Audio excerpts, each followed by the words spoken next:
Je vous salue dans le précieux nom de notre Seigneur Jésus-Christ. Je salue aussi les internautes, ceux qui vont nous suivre sur les lignes. Que la grâce de Dieu repose sur vos vies, repose sur l'Assemblée, repose sur chacun, sur chacune. Nous sommes heureux d'être là ce matin et j'aimerais ce matin conclure avec ce thème abordé depuis plusieurs jours, plusieurs dimanches et aussi quelques mardis soir au milieu de nous sur le temps. Et je termine avec ce thème, le bout du temps. Puisque nous avons saisi que le temps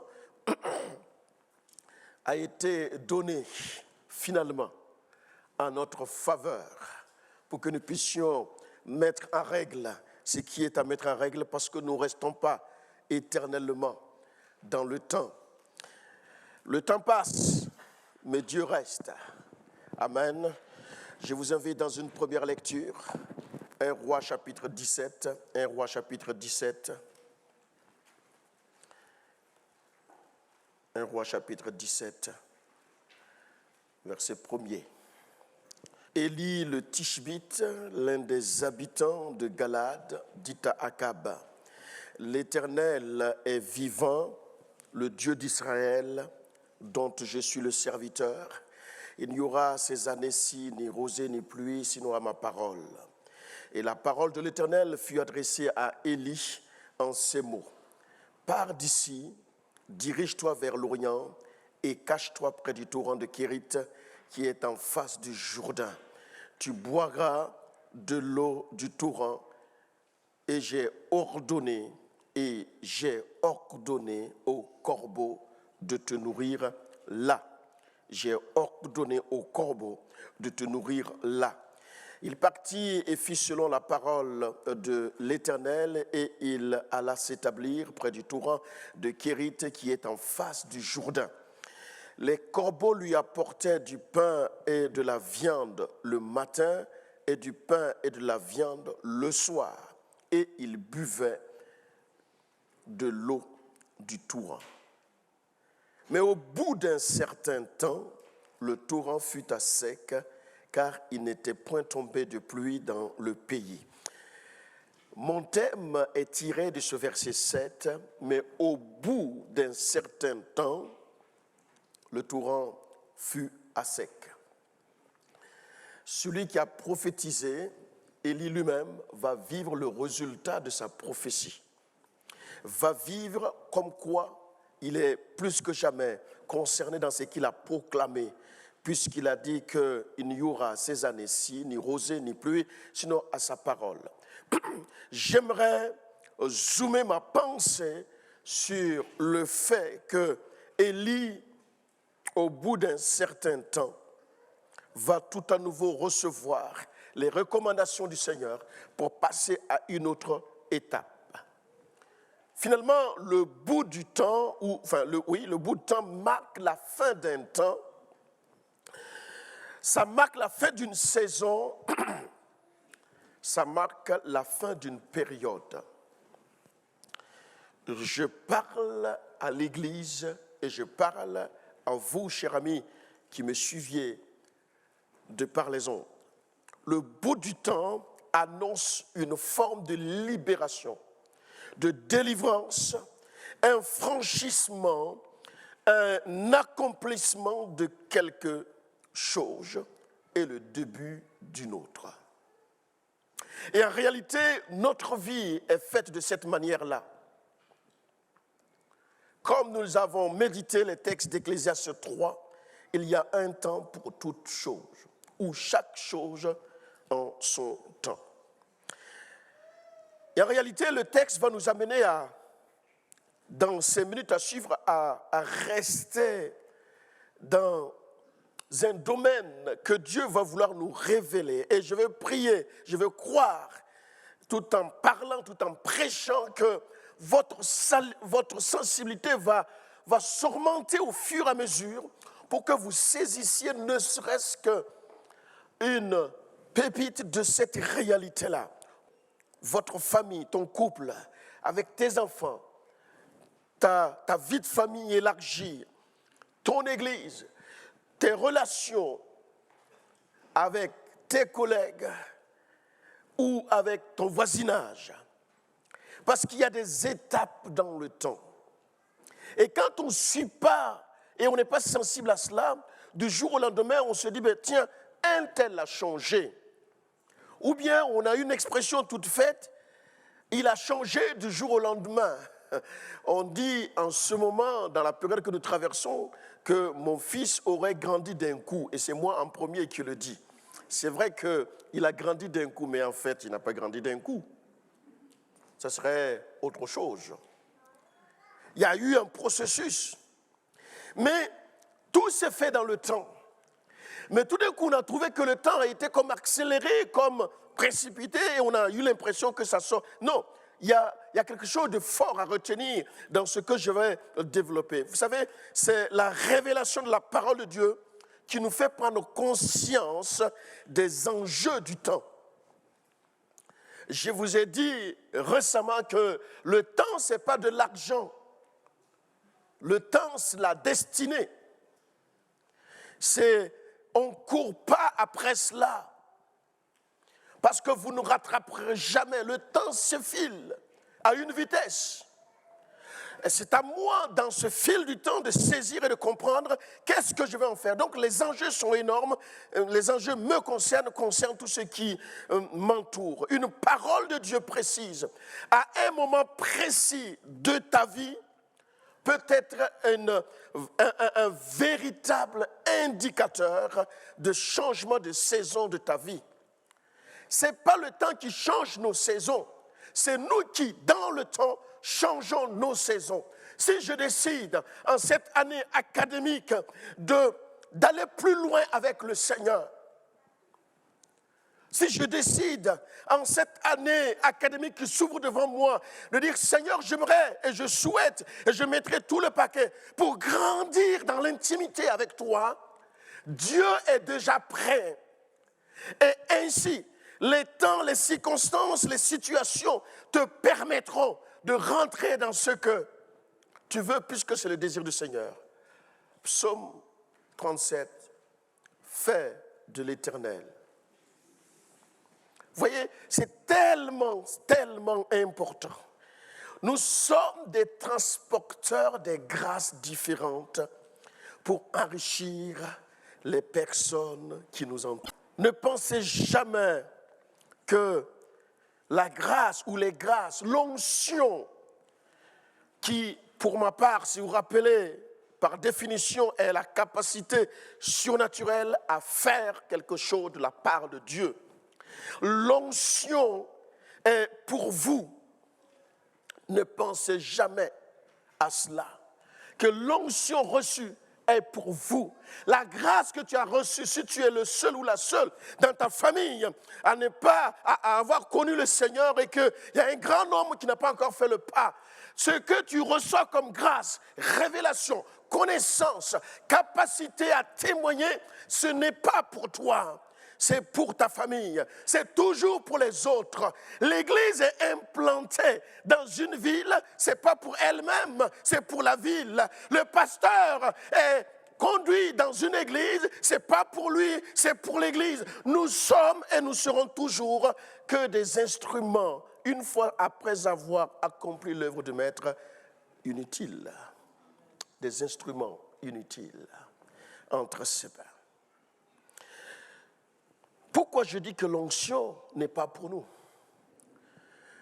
Pour des Normands, vous savez comme moi que le pommier ne mange pas des pommes.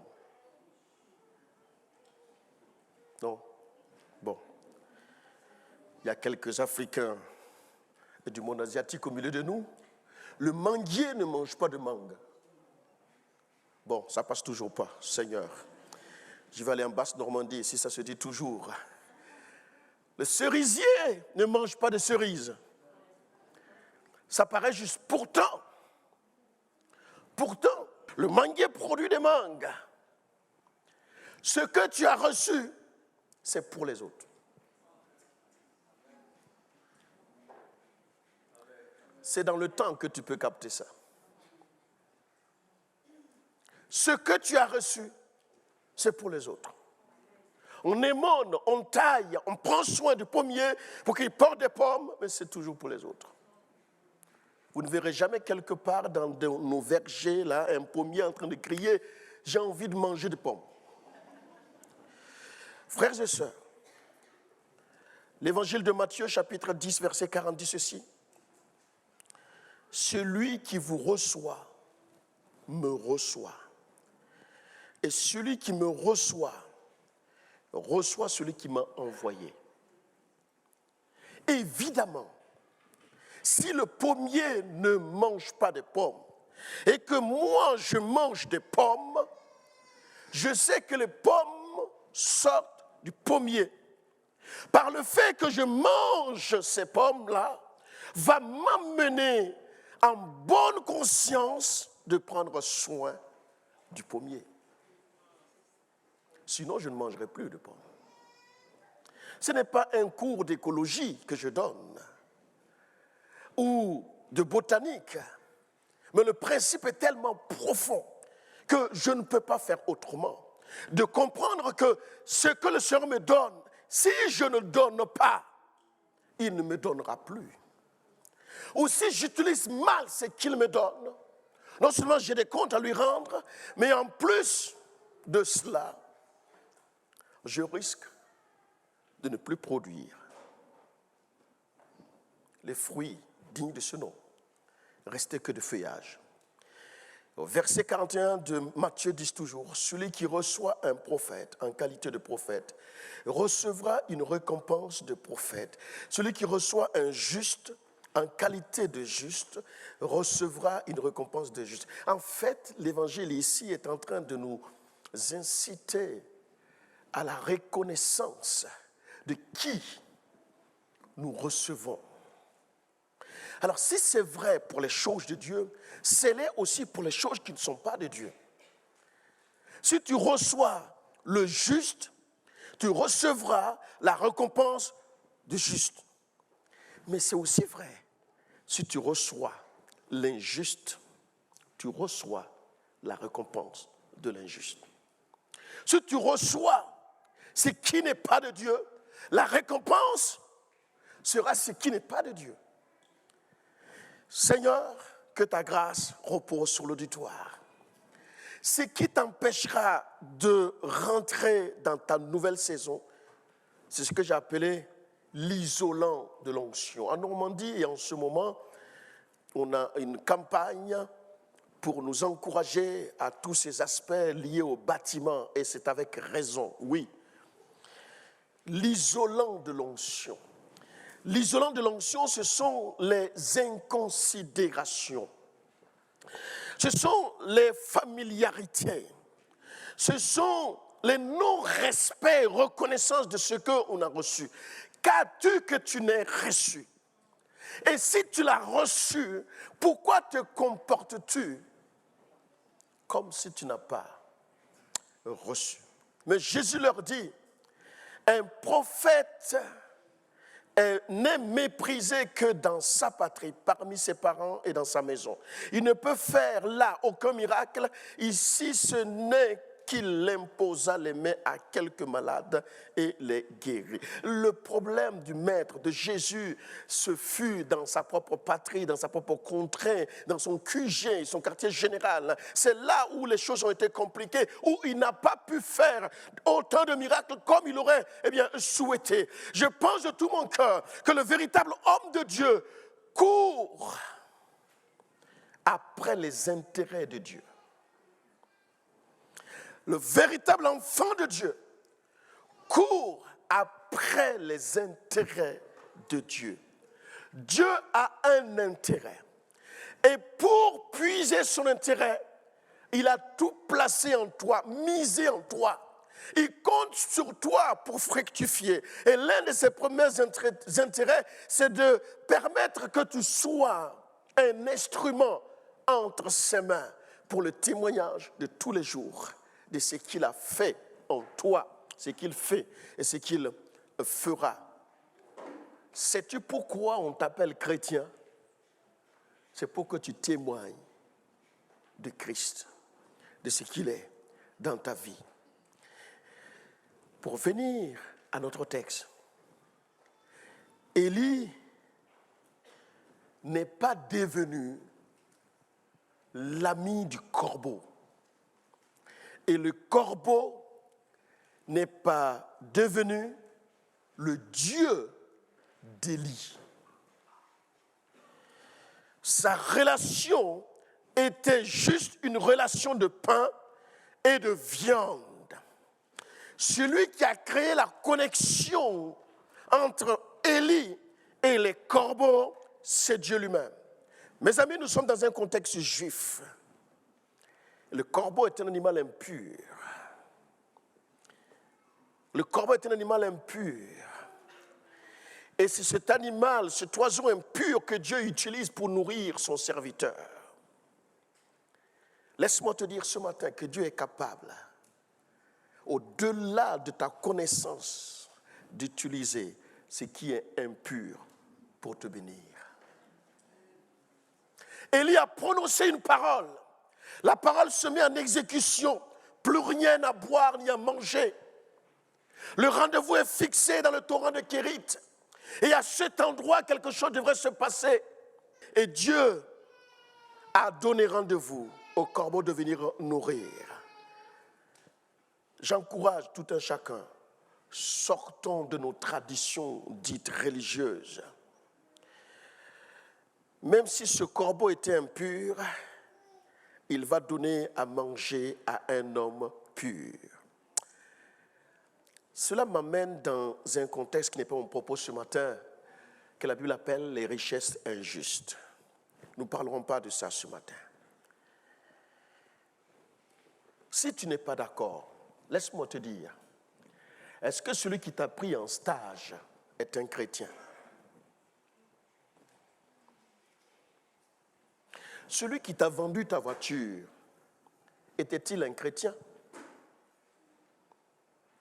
La caissière avec qui tu as eu affaire, soit ce matin ou hier soir, en faisant tes courses, était-il converti? Donc, nous ne sommes pas appelés à nous isoler,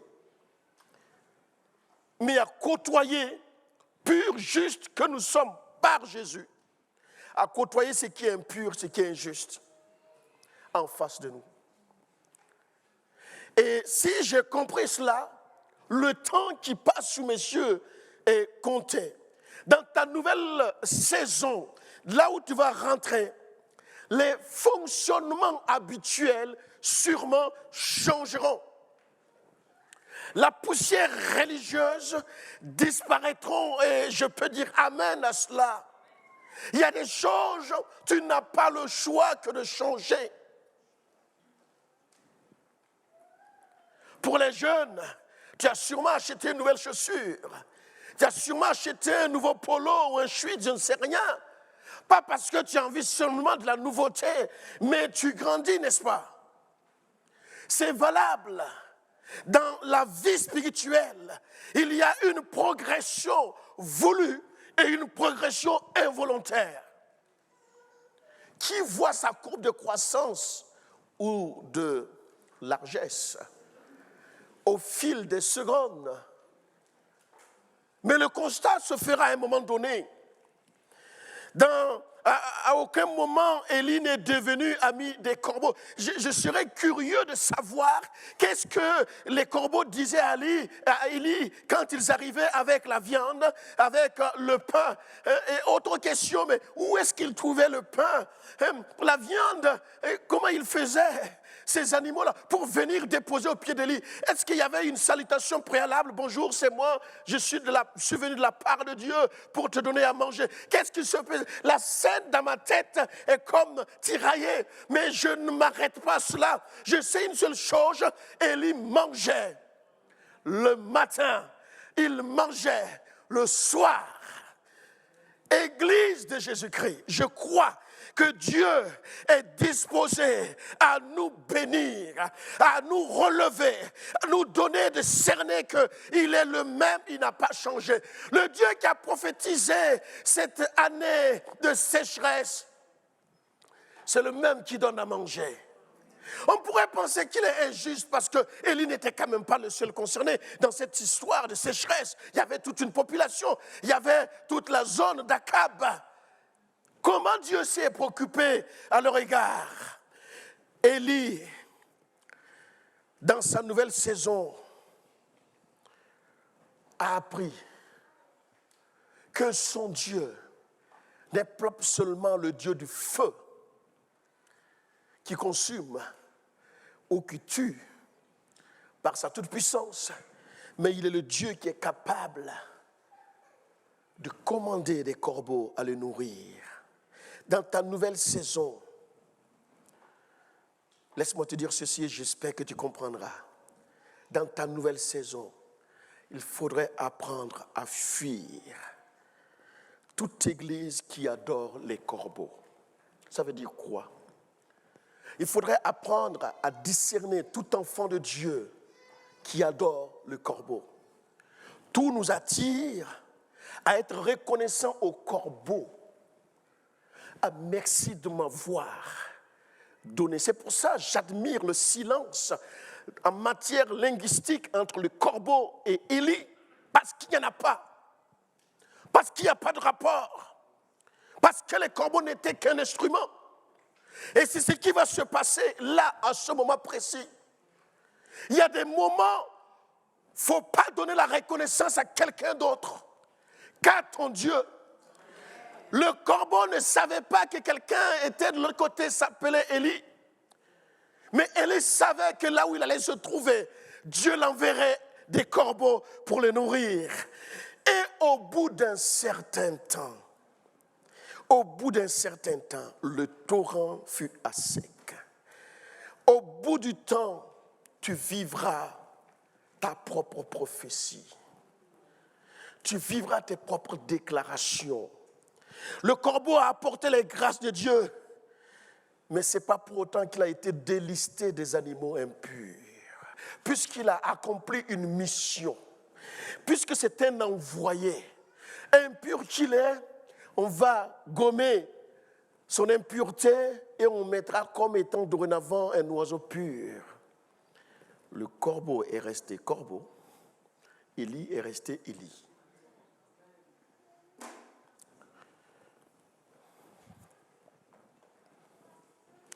Ne te compromets pas. Ne brade rien. Ne copie rien. Élie aurait pu attirer une grande foule. Après avoir terrassé des centaines de prophètes de Baal, il aurait pu, allez, j'ai dit les grands mots, ouvrir sa propre église. Élie aurait pu attirer toute la foule, sans mots, sans même une carte de visite, parce que ses actes parlaient tout seuls. Mais rien de tout cela. Il se retrouve seul, vraiment seul, dans le torrent de Kérith. Élie est resté homme de Dieu et le corbeau est resté corbeau. Élie parlait toujours, mais le corbeau croissait. Le corbeau croisse. Les corbeaux croissent. Vous connaissez ça, ce mot? Élie parlait, les corbeaux croissaient. Élie parlait, les corbeaux croissaient. Au cas où vous, chers amis, vous qui m'écoutiez, il y a eu une coupure d'électricité ou X raison, vous n'avez pas capté, je reprends ma phrase. Élie parlait, mais les corbeaux croissaient.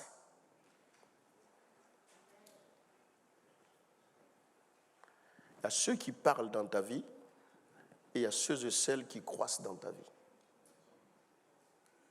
Pour ma part, le choix est fait.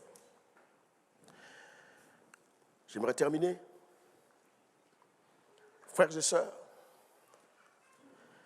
au bout d'un certain temps, le torrent a séché. 1. 2.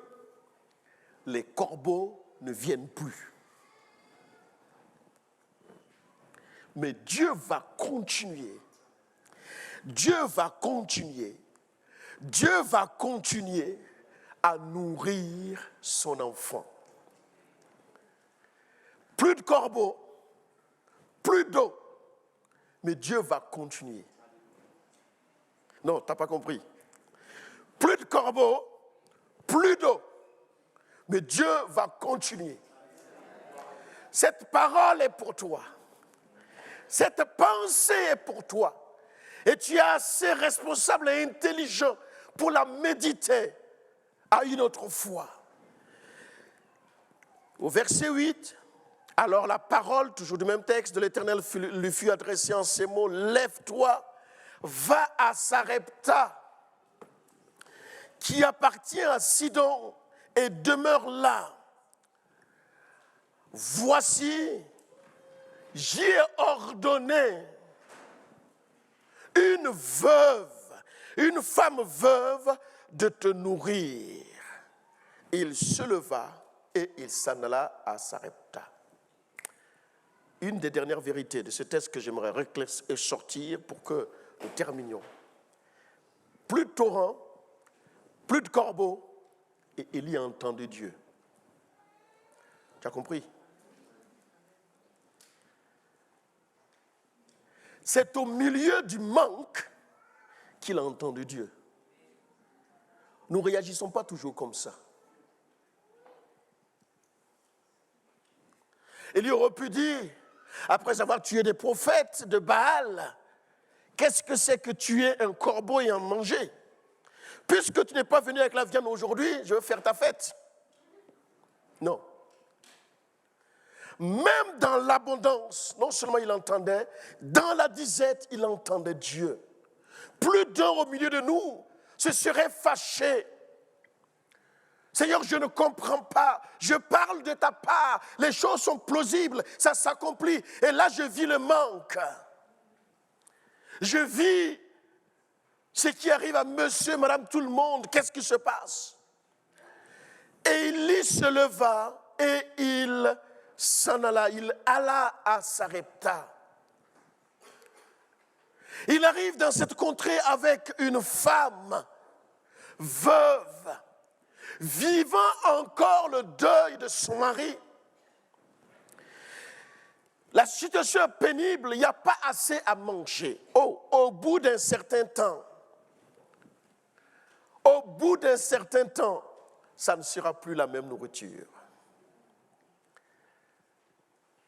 Ça ne sera plus le même instrument. La vie, elle est belle auprès du torrent.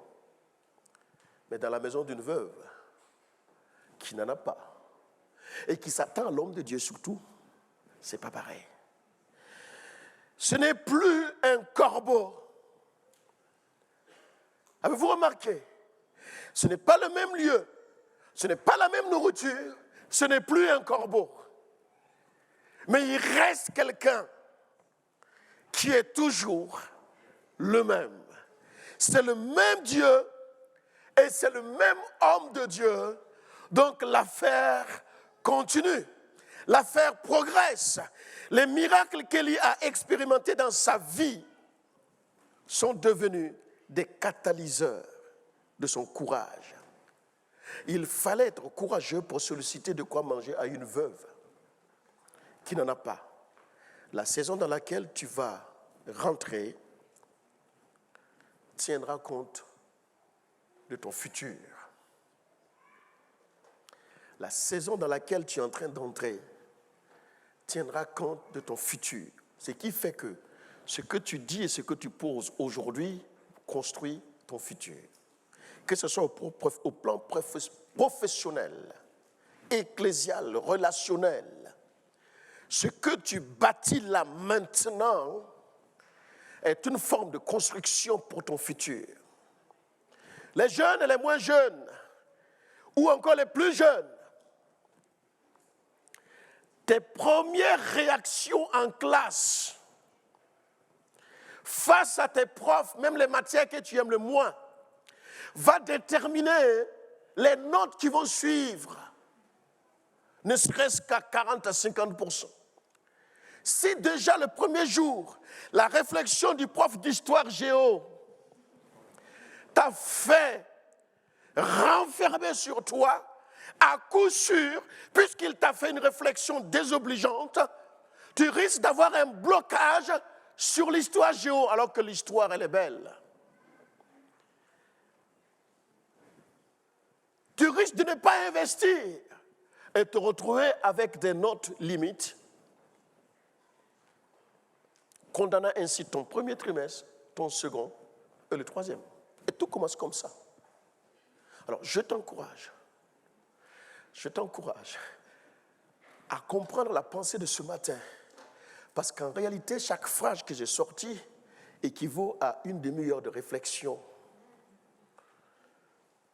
Il y a beaucoup de paraboles, mais je m'adresse à des adultes, à des hommes et des femmes d'église qui ont fait l'expérience authentique avec le Seigneur, qui savent qui ils ont cru, qui ils servent, où ils vont et qu'est-ce qu'ils font. La saison dans laquelle tu vas rentrer tiendra compte de ton futur. Et ce matin, Dieu te parle ou parle de ton futur dans le présent. Dieu parle de ton futur dans ton présent. Dieu parle de ton futur dans ton présent. Et peut-être que le restant de l'année académique qui pour nous s'ouvre là, dans la reprise de nos activités, est déterminé par ce que tu es et ce que tu conçois aujourd'hui et ce matin.